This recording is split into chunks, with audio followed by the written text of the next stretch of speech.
Так, Шымкент қаласы бүгін 19 маусым 2020 жыл. Мынау архитектураның кіреберісі, канцелярияға кіретін жері. Көрсетіп отқаным мұны алдында мен арыз жазған болатын, шағым түсіріп, именно пантус бойынша. Сол пантус жоқ деп. Оларға предписание берген, өзгертілсін деп. Бірақ өзгеріс ешқандай жоқ. Пантус жоқ бұл жерде. Қайда бірақ істемейді ғой.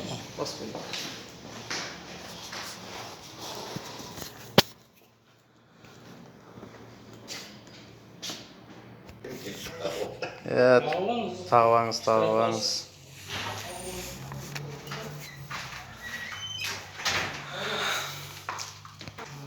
Без маски ходят.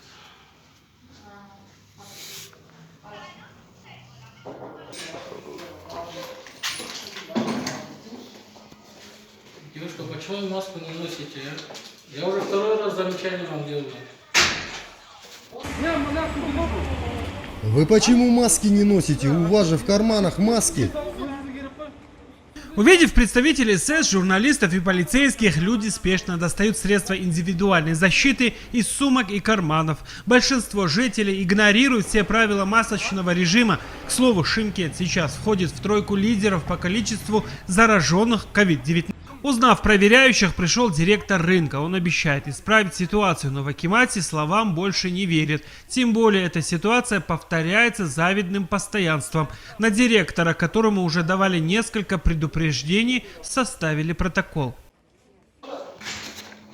Тоже без маски ходит. Молодой человек, а где у вас маска? Масочный режим не касается у вас, да?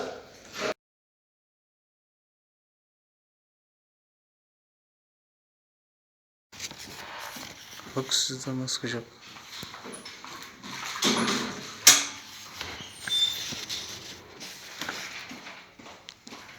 Масканы тағып Вас карантин не касается? Ну, теперь с маской. Извиняюсь, руки поднимать не будем друг другу. Тут предупреждаю, что снимаем на видеокамеру. У вас, во-первых, маски не было, вы когда сюда проходили. Вы в машину за маской ходили, да? Не, я просто только что зашел и забыл маску. Вообще, по идее, на рабочем месте, согласно постановлению главного санитарного врача, у вас должно быть маски. Несколько масок после суда не было. Ну, это первый вопрос. Второй вопрос, то, что касается пантуса. Мы в феврале месяце писали жалобу, с департамента приходили, составили административный протокол за нарушение действующего законодательства. Выписано было предписание на устранение данного нарушения. Сейчас мы прошлись, проверили, пантуса никаких работ не проводится. Мы за это беспокоимся и хотим узнать, на какой стадии, собираетесь ли управление архитектуры устранять данное нарушение, либо нет. Не, мы когда, по-моему, где-то, не буду сказать, это где-то январда ма, февральда ма біз неге шыққанбыз рейдке ше.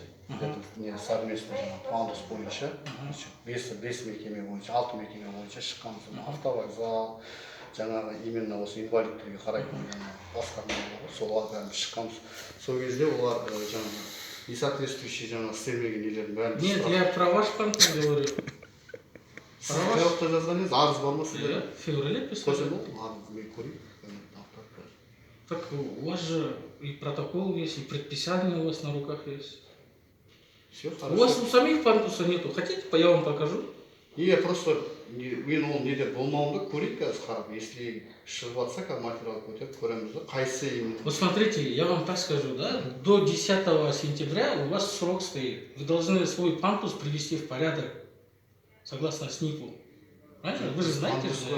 Біз пандусқа да жауап бермейміз ғой. А кім жауап береді? Пандусқа өзінің нелер, біз тек қана жаңағы эскиздік неде жобада. Ну вы государственное учреждение, правильно же?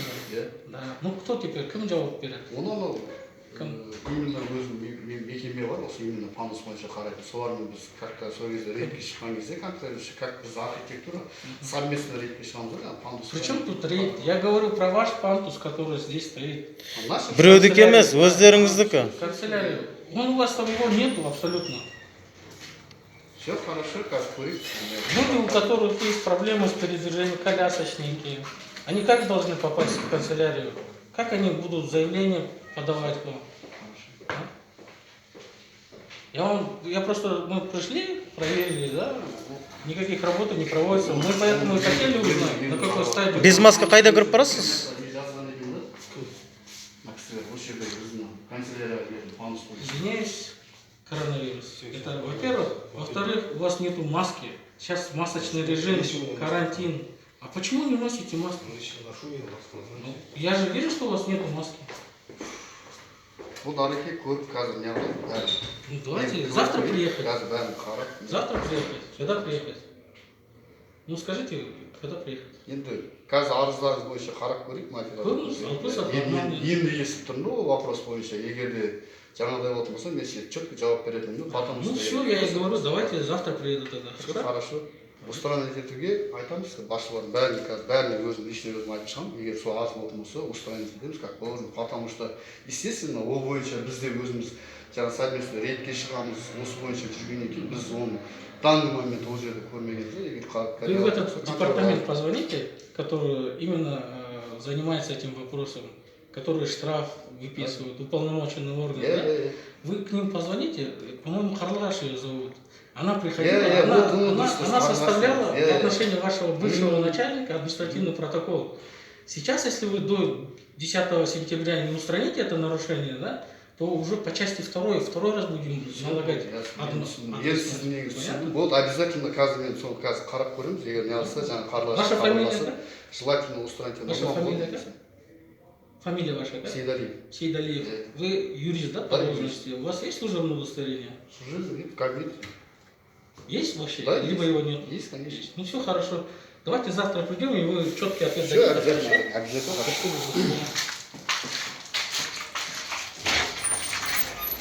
Так. Тут еще жазып қойған мына масочный режим деп.